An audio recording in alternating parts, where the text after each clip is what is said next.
Okay, I just had probably the greatest dream I ever had. I just woke up. This audio log is gonna be shitty.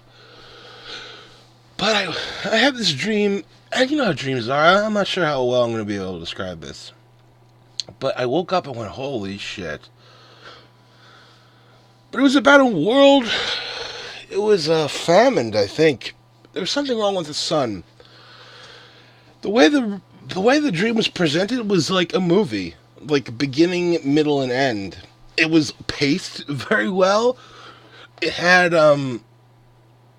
characters, and there were certain things that were done in such a way where it felt like it was directed. It was so strange.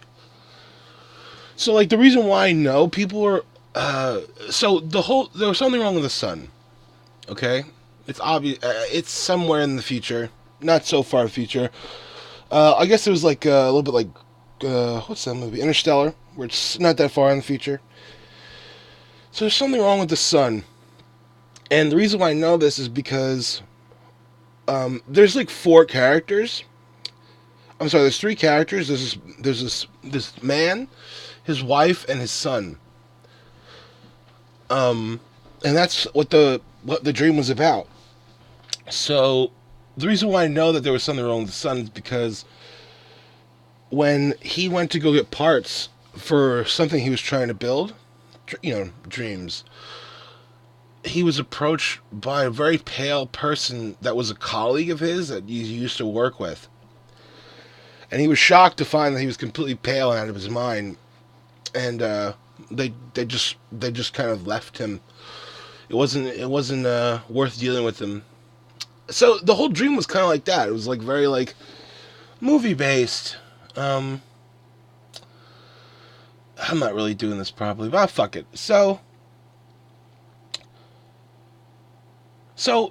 this guy's like a scientist, and his life work is trying to figure out what's wrong with the Earth, or what's wrong with the sun, or a way to find a new planet to live at.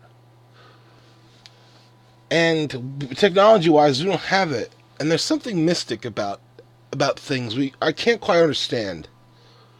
Maybe it's alien. It seems alien. But so the whole dream is very surreal. Now, in the last bastion of people in this society are rich people.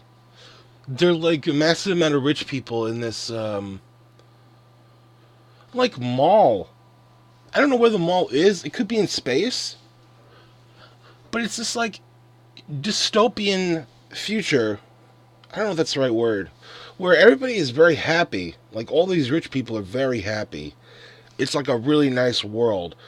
It seems like it's almost like the last group of humanity. And these people are so privileged. I don't know if they choose to forget or they just don't know. But it seems more like of an elevated state. They're too happy, you know? So, at the heart of it, there's this one guy. I don't know his name. But he's like, I don't know, he's like the king of the world. He's not the king, but he's the biggest mover and shaker.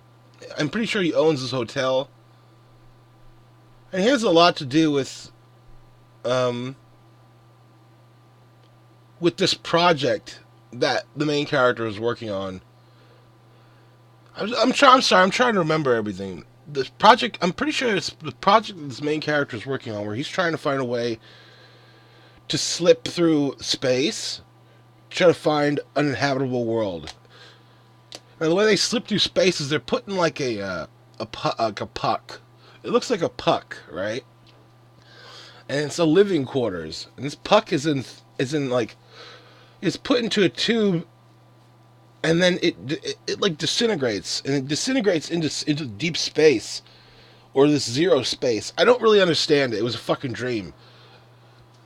But it was this puck that is like the size of like a small living area, like a house, I guess. Where these vessels to be able to transport people to this new horizon. So the family of three get into this thing after trying to find it in this mall because this guy's like life work. Um, and they get transported. They get transported to a different part in space, a weird part in space, where there's double suns. There's double fucking suns. The stars are really raw looking. The sky doesn't look different. And there's something. It's revealed in a way. It's in the puck. This puck capsule. And that's another thing. Like, there were other. It was so involved, and I can't remember everything. There was other characters as well. There was pirate type people. And there was one guy who was overly fat, and during the process of transporting into this puck thing, like I think he was too fat or something, and his body got destroyed. It was crazy. Um, so as they look out the window, of this like puck thing, they see a world. They see a world, and the world, like you don't know how long we've been in this puck. It defies time and space and gravity.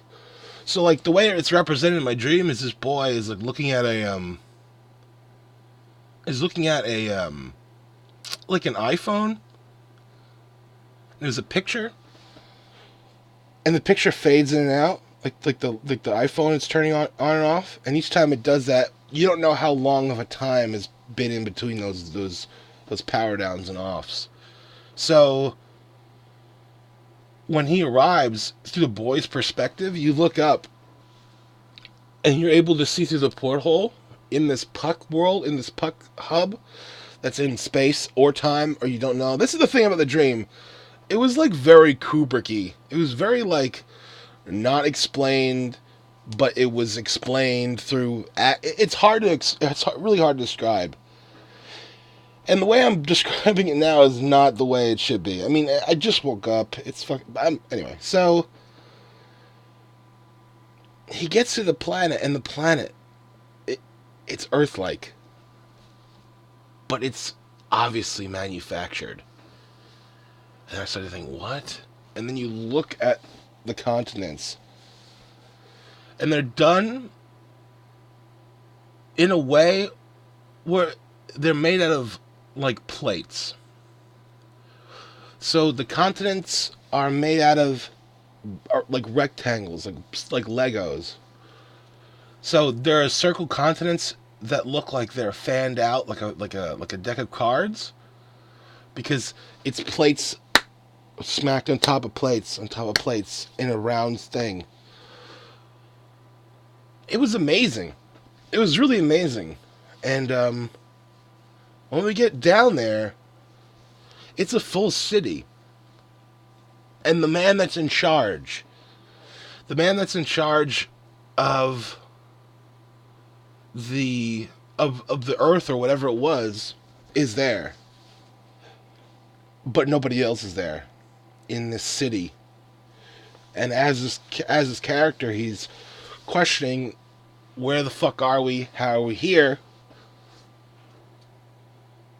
And okay, so at that point, we're taking the family. I say we, but it's like this family was taken on a tour of the place, not really giving any answers. On the way there, the man is describing, well, this is we've been working for quite a long time now. We're trying to make prep everything properly, and we're greeted by just a vast city of pipes. It looks like a little bit like downtown Manhattan, but with nothing that's human really about it. Everything is piping. Everything is like piping and odd like steam and electrical.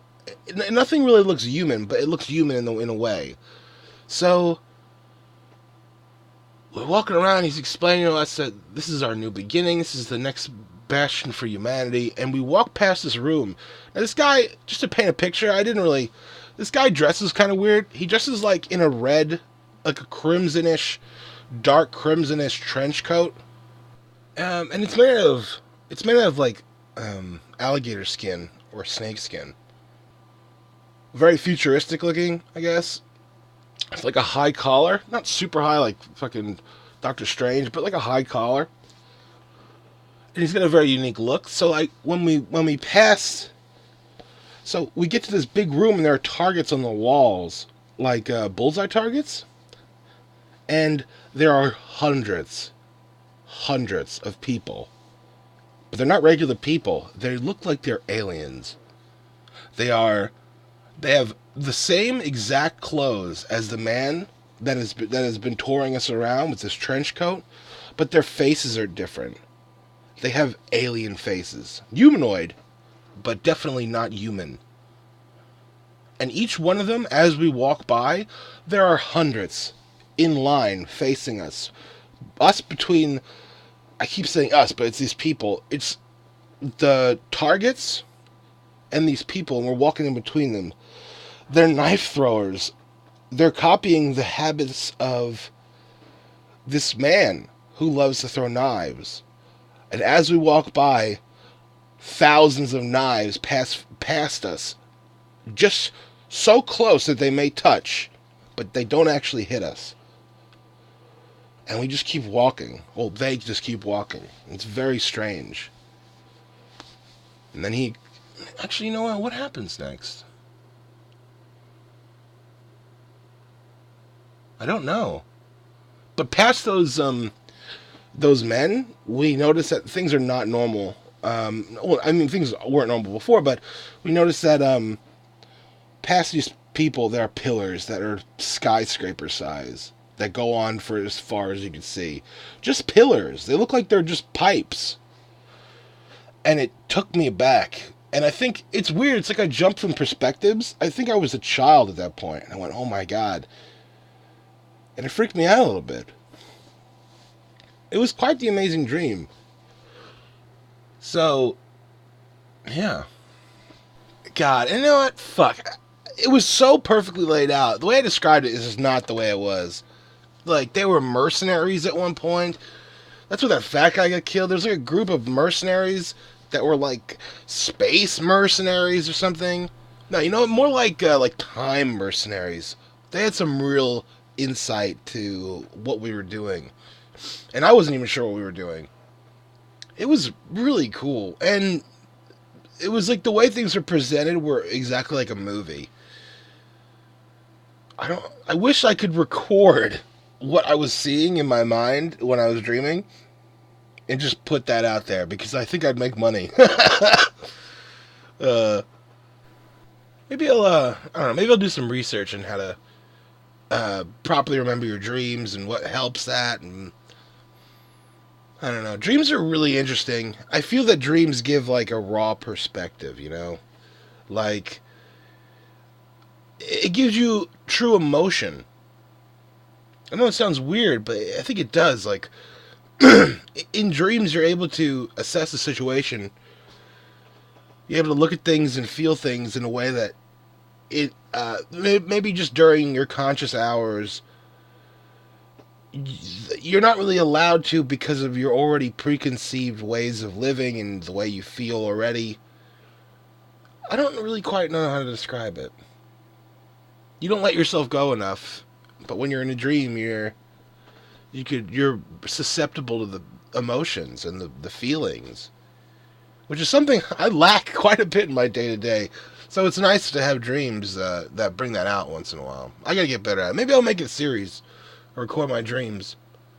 I know, I forget his name. Bert Kreischer records his dreams. That'd be pretty cool. I don't know. If you listen, thanks for listening. If you have any weird dreams, share them. I would love to hear it. Dreams are awesome. But anyway, thanks for listening. Take it easy. You know, I had an afterthought after the video, after my log is over, And you know what? This didn't happen, but what if the guy then realized that? What if the guy was fucking nuts, and he was This didn't happen in the dream.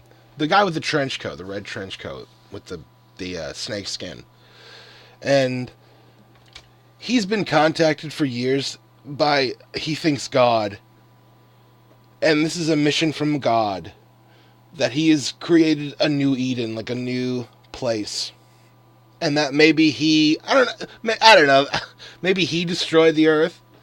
Maybe he set these things, like maybe he made it so that the sun didn't work, as was damaging us instead of helping us and making the earth uninhabitable. Maybe so, but then this God thing is really a race of like hyper beings that are our kind of God in a way, and they they're enabling him to give this technology. And maybe that's why the whole dream had this kind of weird, mystic, kind of alien vibe to it, where someone was pretty much creating like a genocide in order to create a new world in his image, in a way. And then maybe I guess clones that aren't quite alien, they're not quite human. Maybe they're failed attempts at trying to create the perfect human being. Whoa. Yeah, maybe that's something. I don't know. Because there was thousands of them. Like I want to say maybe millions. There were so many people. Like it was like a giant like Chinese army. If you ever see those giant Chinese armies, it's like, oh my god. It makes me wonder then, like, where do creative people get their ideas from, as far as like comic book writers or maybe movie writers. I'm sure they sit down and work it out, like most, like, yeah, like, I mean, I've done shit like that, but